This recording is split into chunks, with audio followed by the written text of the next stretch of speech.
श्रीमद् भगवद गीता के 8वें अध्याय तारक ब्रह्म योग को आगे पढ़ते हैं। अर्जुन ने पूछा, हे पुरुषोत्तम, ब्रह्म क्या है? स्वयं यानी आत्मा क्या है? कर्म क्या है? यह भौतिक सृष्टि क्या है?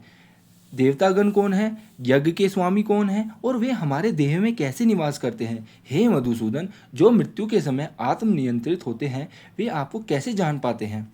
अर्जुन अपने अत्यंत प्रिय मित्र और शुभचिंतक श्री कृष्ण से योग के संजीदा छात्र के लिए एवं इस विषय पर जीवन की परिपूर्णता की कामना रखने वाले किसी भी व्यक्ति की जानकारी के लिए कई महत्वपूर्ण प्रश्न पूछते हैं।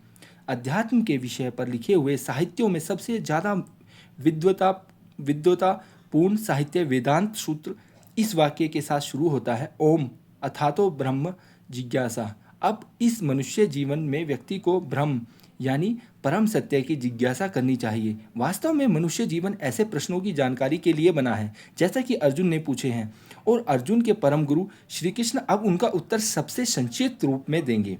मनुष्य जीवन का उद्देश्य श्रीमद् भागवतम में भी कुछ इस प्रकार वर्णित किया गया है। जीवन का उद्देश्य कभी भी इंद्रियों को तृप्त करने की इच्छा की ओर नहीं होना चाहिए। एक व्यक्ति को केवल स्वस्थ जीवन की कामना करनी चाहिए, क्योंकि मानव जीवन परम सत्य की खोज के लिए बना है। किसी भी व्यक्ति के कार्यकलाप का लक्ष्य कुछ और नहीं होना चाहिए। भगवान श्री कृष्ण ने उत्तर दिया, ऐसा कहा जाता है कि ब्रह्म अविनाशी परम सत्य है और आत्मा ही जीव का मूल आध्यात्मिक स्वभाव है। कर्म वह है जो जन्म, जीवन की अवधि और मृत्यु का कारण है। हे नरश्रेष्ठ, भौतिक प्रकृति वह है जो निरंतर परिवर्तनशील है, और यह भौतिक जगत परम पुरुष का ही विराट स्वरूप है। मैं ही सभी जीवों में स्थित सभी यज्ञों का स्वामी हूँ। मृत्यु के समय जो विशेष रूप से मेरा स्मरण करते हुए शरीर का त्याग करता है वह मेरी दिव्य प्रकृति को प्राप्त करता है, इसमें कोई संदेह नहीं है। हे कुंती पुत्र, मृत्यु के समय व्यक्ति जिस भाव का स्मरण करता है निश्चित ही वह उसी भाव को प्राप्त करता है। अतएव हे अर्जुन, तुम सदैव मेरा स्मरण करते हुए युद्ध करो, अपने मन एवं बुद्धि को मुझ पर समर्पित करो, और इस तरह तुम निश्चित रूप से मुझे प्राप्त करोगे। श्री कृष्ण अर्जुन के प्रश्नों का प्रासंगिक उत्तर देते हैं, और यदि कोई श्री कृष्ण को योग के परम गुरु के रूप में स्वीकार करता है, जो कि वे सचमुच हैं, तो वह शीघ्र ही सबसे अनमोल ज्ञान प्राप्त करता है। उचित ज्ञान प्राप्त करने के लिए अटकलबाजी या परीक्षण और त्रुटि की प्रक्रिया का उपयोग महज मूल्यवान समय को बर्बाद करना है। वास्तव में अटकलों और प्रयोग में इतना समय बर्बाद होता है कि सदियों के बाद भी ऐसी प्रक्रिया जीवन के अर्थ का उचित ज्ञान देने में निष्फल रही हैं। हर कोई मृत्यु के मुंह में जा रहा है, और इनमें से अधिकांश जीवन के सबसे बुनियादी प्रश्नों के उत्तर जाने बगैर ही मर रहे हैं। हालांकि अनादिकाल से श्री कृष्ण के पास इनके उत्तर हैं, और वे उन्हें भगवत गीता में उन्होंने यहाँ प्रस्तुत किया है। श्री कृष्ण कहते हैं कि सभी जीवित प्राणी ब्रह्म हैं, परम सत्य की आध्यात्मिक ऊर्जा का हिस्सा है, शाश्वत, व्यक्तिक, अविनाशी और अपरिवर्तनीय है। परंतु इस भौतिक जगत में हर किसी के शरीर की मृत्यु होती है, कोई छूट नहीं है। लेकिन जिनका मन और बुद्धि श्री कृष्ण पर दृढ़ रहता है वे इस भौतिक संसार में दोबारा जन्म नहीं लेते, बल्कि श्री कृष्ण की अपनी दिव्य प्रकृति को प्राप्त करते हैं।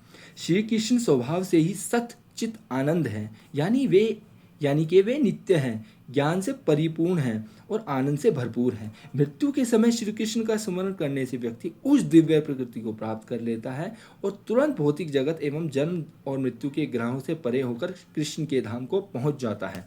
जैसा कि कृष्ण अध्याय में बताएंगे, जो उनके परम धाम को प्राप्त करता है वह इस भौतिक संसार में दोबारा नहीं लौटता। जब हम इस संसार की बात करते हैं तो हम वास्तव में पुनर्जन्म की ही बात करते हैं।